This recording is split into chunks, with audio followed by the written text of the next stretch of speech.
Chapter 45.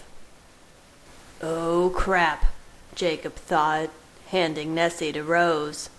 As soon as the baby was in her arms, Rose backed away from both Bella and Jacob. Jacob backed off in the opposite direction, drawing Bella's gaze with him. "Edward," Bella said quietly, "I don't want to hurt you, so please let go of me." I wasn't worried about her hurting me, but I didn't know if she would go after Jacob. Had she truly figured it out? I don't know if that's a good idea, Edward, thought Carlyle. Emmett glanced at me. Just let them have it out, bro. It's bound to happen. "Go stand in front of Renesmee," Bella snapped. I hesitated for another moment, torn. Let her go, Edward, Jacob thought. This is between me and her. I'll take the consequences. Fine. I released my hands from her shoulders, and she immediately crouched, taking 2 deliberate steps towards Jacob. "You didn't," she growled, her face hard and angry. Oh yes, she had figured it out. I had spent many minutes during the last couple of days imagining what Bella's response might be when she found out about the imprint. Clearly, it turned out, we were on the same page about it, and while I hated to see her so angry, I felt oddly gratified by the obvious fury of her reaction. For once, Jacob was not going to get off easy. Okay, let's remain calm. Jacob held up his hands and started to move backwards. You know it's not something I can control. "You stupid mutt! How could you? My baby!" Bella yelled as she tracked Jacob, moving forward slowly while I trailed carefully behind. Jasper and Emmett circled on either side, but did not interfere, not as long as her wrath was only pointed at Jacob. Don't let this get out of hand, thought Carlyle warningly. He stepped backwards carefully, pulling Esme with him, moving until they were in front of Rose, who had backed all the way up to the far wall, with Renesmee clutched to her. Alice went with them. Bella followed Jacob as he backed out of the door, down the stairs, and started jogging backwards across the front lawn, drawing her further from the house and Renesmee. It wasn't my idea, Bella. "I've held her all of one time, and already you think you have some moronic wolfy claim to her?" Bella's voice seethed. She continued to follow, stalking, still crouched low to the ground. Jasper and I trailed at a careful distance.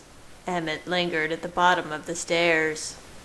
She's mine, I smiled. That's right, love. You tell him. I can share, Jacob said desperately. Carlyle, Esme, and Alice came out onto the porch. Pay up, I heard Emmett mutter to Alice. Apparently during our earlier absence, unable to get any other takers, he had managed to convince Alice to bet him that Bella would take down Jacob when she found out about the imprinting. He had been very pleased with himself, figuring that Alice couldn't see the future, at least not this one, for once. However, Alice had already seen Bella's feat of self-control in the forest, and had had no qualms about using that information to her advantage. They had bet 1 month's use of her Porsche, since motor vehicles was M's preferred wager, against a month of Emmett accompanying Alice shopping on demand and carrying her bags. He held out his hand now for her keys, while Alice glared. "I can't believe Bella's letting that dog get to her," she mused in disbelief. "How dare you imprint on my baby?" Bella was yelling. "Have you lost your mind?" It was involuntary, he pleaded, edging towards the forest. Leah and Seth appeared on either side of him. Leah snapped her teeth towards Bella. "Back off, bitch," she growled. I gritted my teeth, finding her choice of words ironic. and moved to intercede between them. But then Bella bared her teeth at Leah, letting out a formidable snarl, and I paused. I think the girl can handle herself, Emmett thought, impressed. Rosalie had now come out of the house and was standing on the porch with the others, Renesmee watching with curious confusion from her arms. Bella, would you just try to listen for a second? Please, Jacob pleaded. Leah, back off, he snarled. Leah bared her teeth. Bite me, Jacob. Come on, Leah, Seth thought worriedly. Bella hissed. Why should I listen? She growled.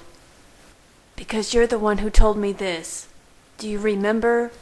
Jacob asked, his voice lowered, holding her gaze, his eyes intense.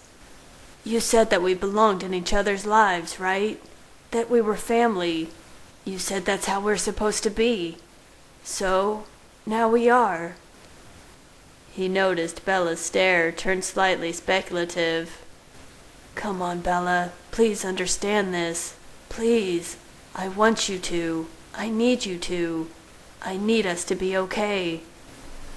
It's what you wanted, he whispered, hoping to get through. But Bella's face quickly hardened with fury. You think you'll be part of my family as my son-in-law? She shrieked, her voice echoing through the forest. Emmett laughed. Nice one, Bella. Stop her, Edward, Esme said. She'll be unhappy if she hurts him. Actually, she's still in control, thought Jasper, although she is angry. He was far less concerned, now that Renesmee wasn't in danger, although he was eyeing Leah suspiciously. I stayed back a comfortable distance. If she hadn't snapped at this point, I didn't think she would, but I was taking a rather sadistic pleasure in watching Jacob incur a justifiable wrath. Those sad puppy-dog eyes aren't going to get you out of it this time, I thought with satisfaction. God, it was really good to see her get really angry with him.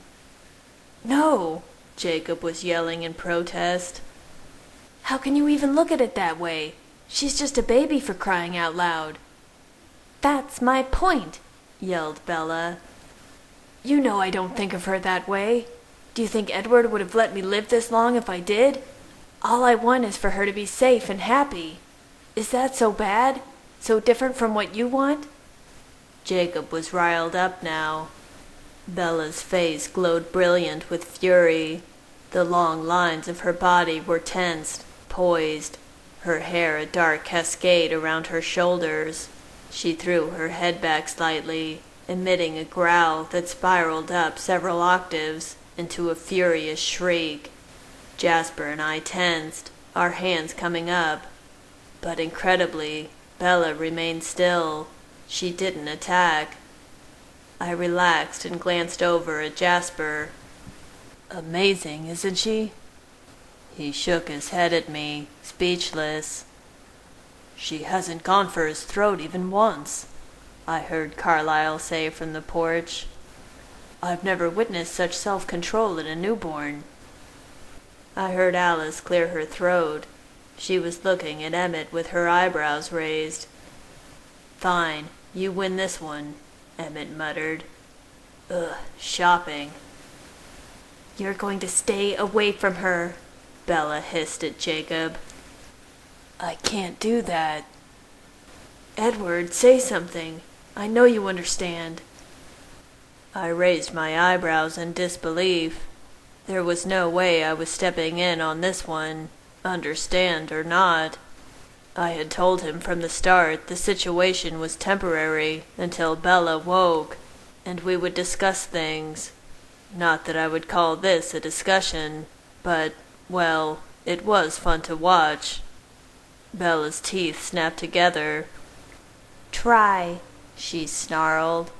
Starting now. Thank you, Bella. Rosalie was crowing with pleasure on the porch. It's not possible, pleaded Jacob. Do you remember how much you wanted me around 3 days ago? How hard it was to be apart from each other? That's gone for you now, isn't it?" Bella stared at him, silent. "That was her," he said, his voice growing softer. "From the very beginning, we had to be together, even then." Bella was quiet, the burning in her eyes dimming slightly. Her expression was searching, as she seemed to contemplate his words. I actually took some relief in her apparent acceptance that this thought might be true. I hoped it meant that her feelings towards him had now tempered back to the more comfortable realm of friendship, instead of the intense needfulness that had been very hard to bear, at least for me. Jasper cocked an eye at me. "She's buying it. She's calming down." "Run away while you still can," Bella said, her voice still angry, but a little calmer. "Come on, Bells," said Jacob, sensing an in. "Nessie likes me too." Instantly, Bella's whole body stiffened as the word Nessie left his lips. Jasper whipped his head back to her, concern flashing across his face. "Oh, I think that was a mistake, dog boy," thought Emmett. "What did you call her?" Bella hissed, her body moving just imperceptibly further down into a crouch. "Time to move in?" Jasper wondered. I cocked my head to the side, considering. If she hadn't attacked about the imprint, I didn't think this would do it. It was only a nickname. I was so used to hearing it, I didn't even give it any thought. Jacob took a step back.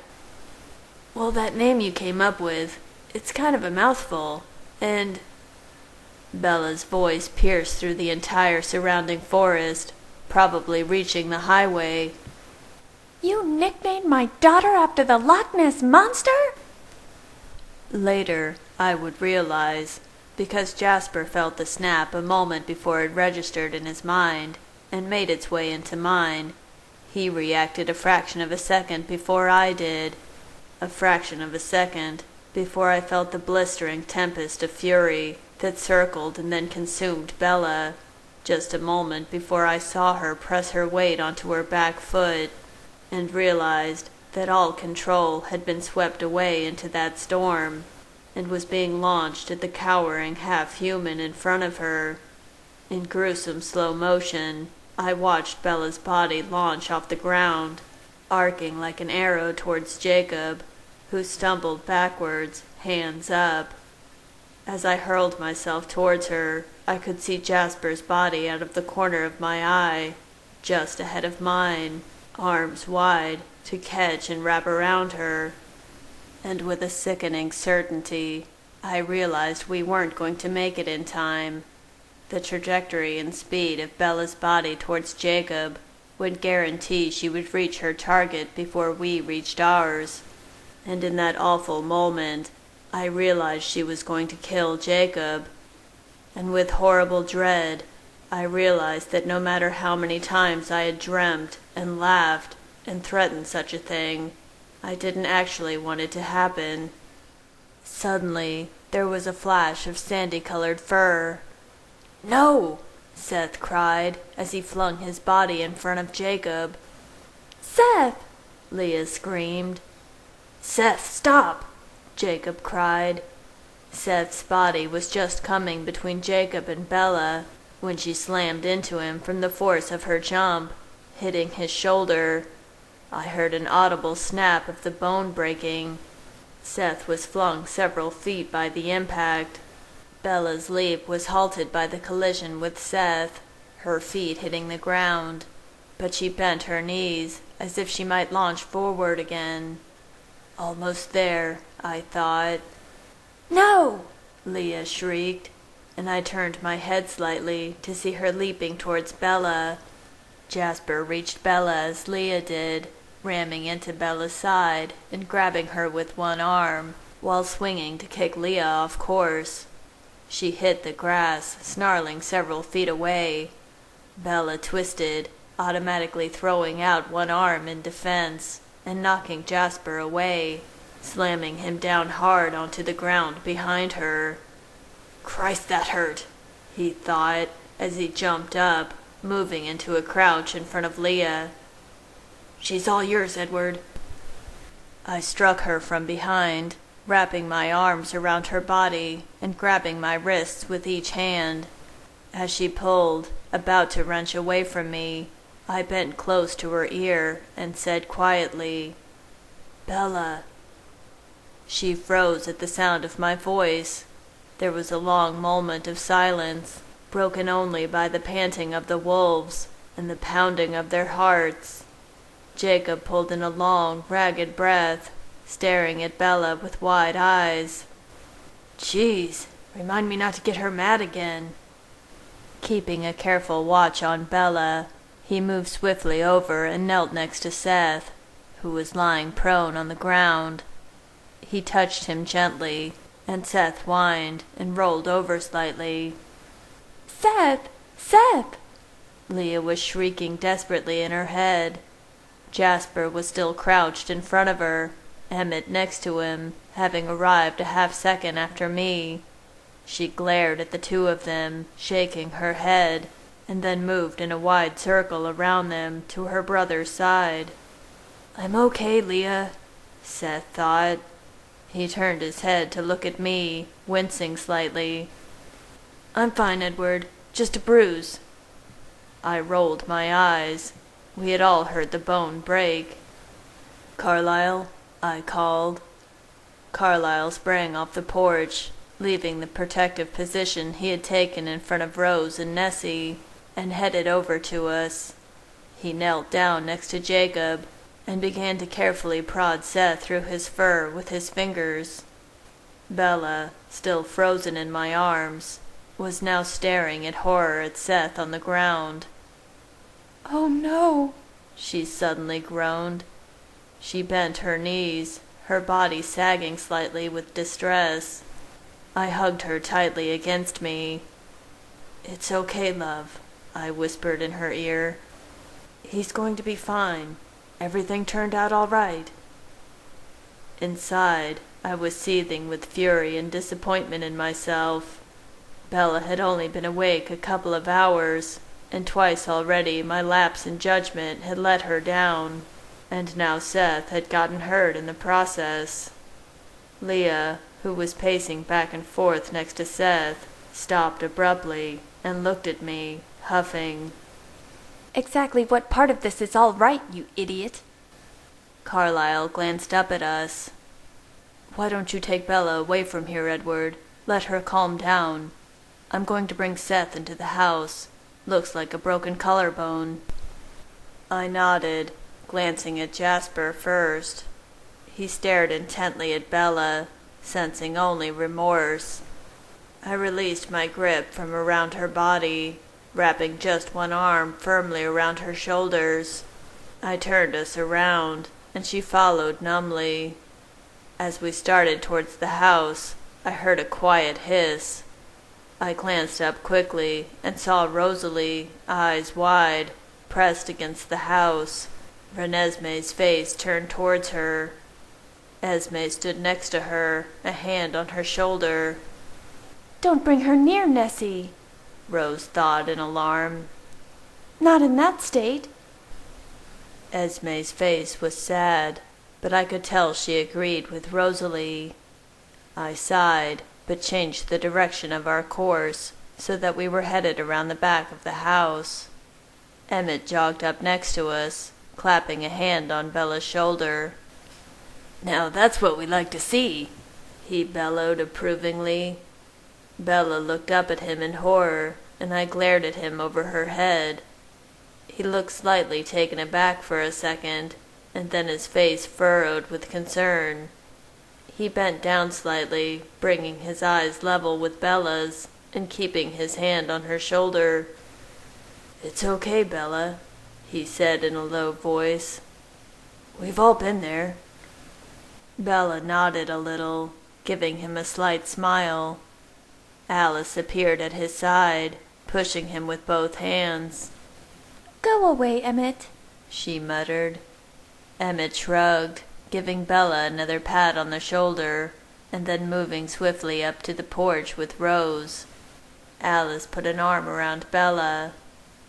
"Let's take a walk, sweetie," she said. Bella glanced down, her shoulders slightly stiff. I could tell she wanted to be alone. She was embarrassed. "I'll take her, Alice," I murmured. Alice looked slightly pouty, but nodded. "Okay, I guess I understand." She kissed Bella's cheek before skipping onto the porch after Emmett.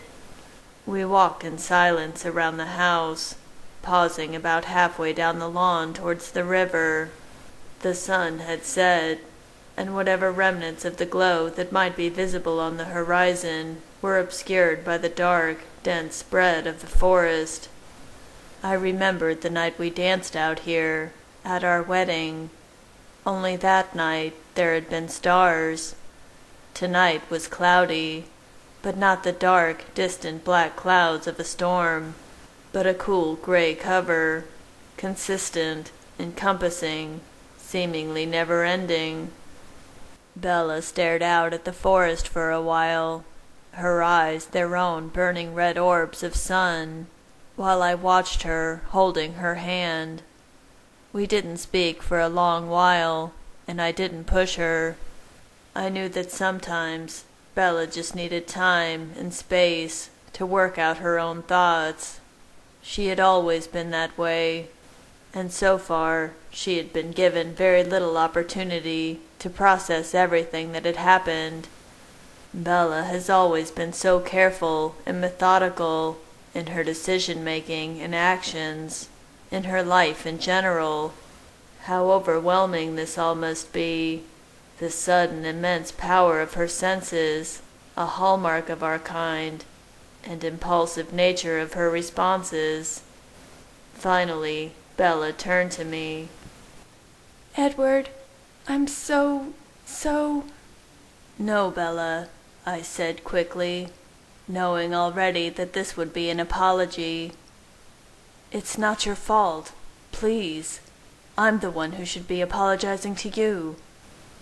"What do you have to apologize for?" she muttered.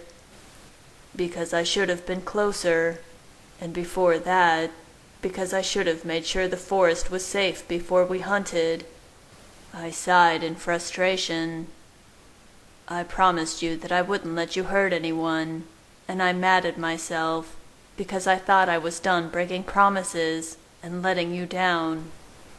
"You've never let me down, Edward," Bella said, concern in her voice. I shook my head. If only that were true, I thought bitterly. That was another thing about Bella that did not and would never change. Her capacity for seeing the best in people, even when they didn't deserve it.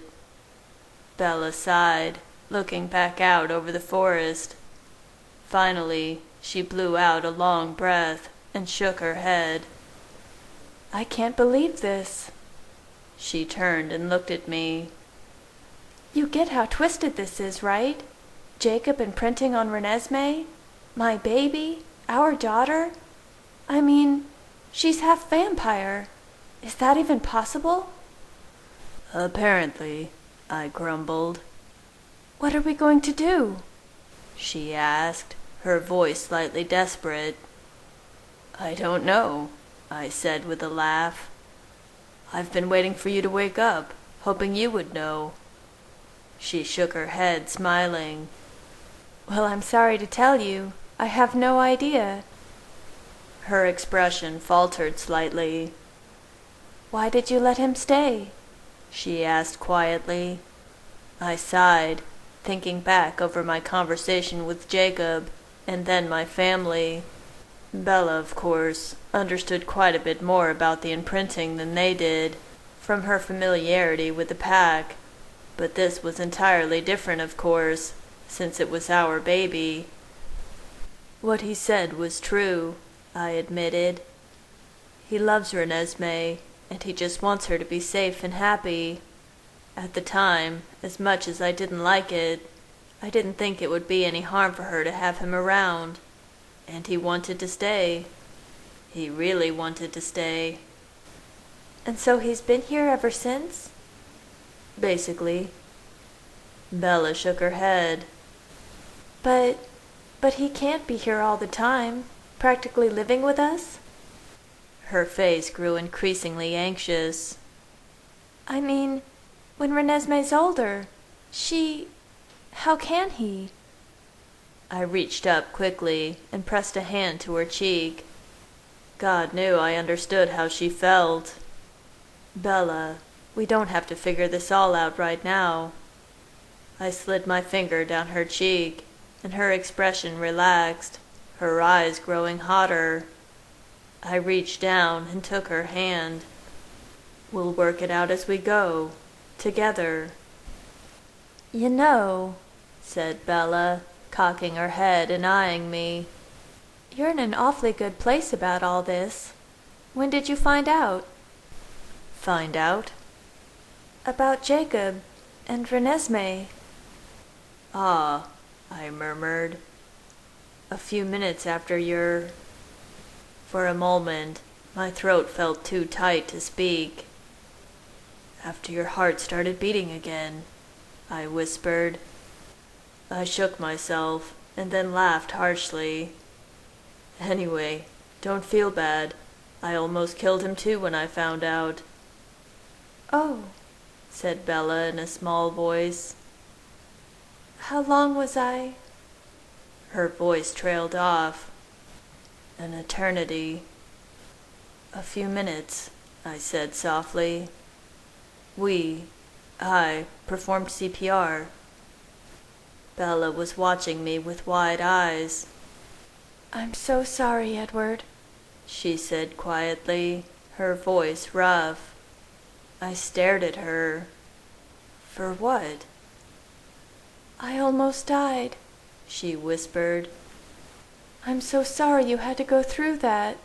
It must have been terrible for you. I laughed with disbelief, and then grabbed her with both arms, drawing her close, again relishing the freedom to hug her to me as tightly as I wanted, as I had always wanted. What I went through? Bella, you endured terrible pain and fear and even death. What I went through was, well, I would happily go into the darkest pits of hell and back 1,000,000 times, Bella, if it meant I would end up with you beside me. I pulled away and brought one hand up under her chin, lifting her face up to mine with my finger. Beside me forever, I said quietly. All that doesn't matter now. And somehow it truly didn't.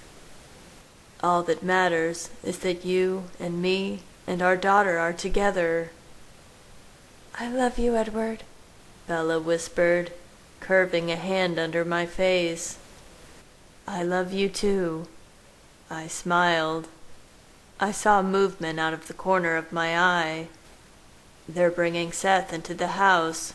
Why don't we head inside? She cringed as we started up towards the house. I still feel terrible about... Bella, I said in a warning voice. I had a feeling she was going to try to take this all on herself, no matter what I did. Well, I do, she muttered. We came in through the back door. Seth was sitting on the couch, looking remarkably relaxed. He had phased out front, and, fortunately, threw on some pants before coming inside. Jasper was standing behind the couch, but came over to stand next to Bella when she entered the room. Carlyle glanced at me. Could be the shoulder, too. Might as well get an X-ray. I walked over, laying a hand on Seth's good shoulder. Seth, I am so sorry. No, Edward, Bella protested from across the room. I should be the one. Don't worry about it, Bella, Seth laughed. It's not your fault. Jake's just the kind of guy you sometimes want to take a good swipe at. I couldn't help smiling. Now that Jacob wasn't dead, I realized I still very much enjoyed the memory of Bella shrieking at him and stalking him across the yard. All the same, Bella started. No, Bella, Carlyle said kindly. You have nothing to apologize for. You've handled yourself extremely well considering. Where's the baby? I asked. Carlyle looked suddenly uncomfortable. She's on the porch with Rose. I think they thought that was best. I furrowed my brow and headed over to the front door. Opening it, I looked out to find Rosalie staring at me, her face guarded. Renesmee, still in Rose's arms, smiled widely and held out her arms. I'll take her, I said, stepping towards them. Rose quickly took a step back. I don't think that's a good idea, she whispered. I rolled my eyes. Bella can hear you, you know, I muttered. Hello, she's a vampire now. Guilt swept across Rose's face. I'm sorry. I just think it's best until she's calmed down. Heavy feet pounded up the stairs, and Jacob appeared at my side. I agree, Edward. Clearly Bella's in no condition to be handling the baby, he said, moving past me without looking, and taking Nessie from Rose, with a confidence and possessiveness I didn't quite care for. And that is your decision exactly how? I growled. Please, be reasonable, Edward, Rosalie pleaded. I want them to be together too, but I just think everyone needs to calm down a little. Jacob nodded vigorously. Yes, definitely. I narrowed my eyes at him. Nessie lifted a hand to his throat, filling his mind with the vision of Bella's face looking down at her. I gritted my teeth. She's Bella's child, and if she wants to see her... Edward, it's okay, Bella said softly from inside the house. I think maybe I should wait a while. I sighed. Jacob gave me a weak smile. See, we all agree. I growled softly at him before turning and stepping back into the house. Bella sat on the couch, looking unhappy, and my chest clenched. Suddenly, the phone rang. We all glanced sharply towards the sound. Alice appeared in the doorway of the dining room. Charlie, she said softly. I looked over at Carlyle, who was kneeling next to Seth. Let it go, he said after a moment, standing up and glancing with a troubled expression at Bella. Her eyes were wide.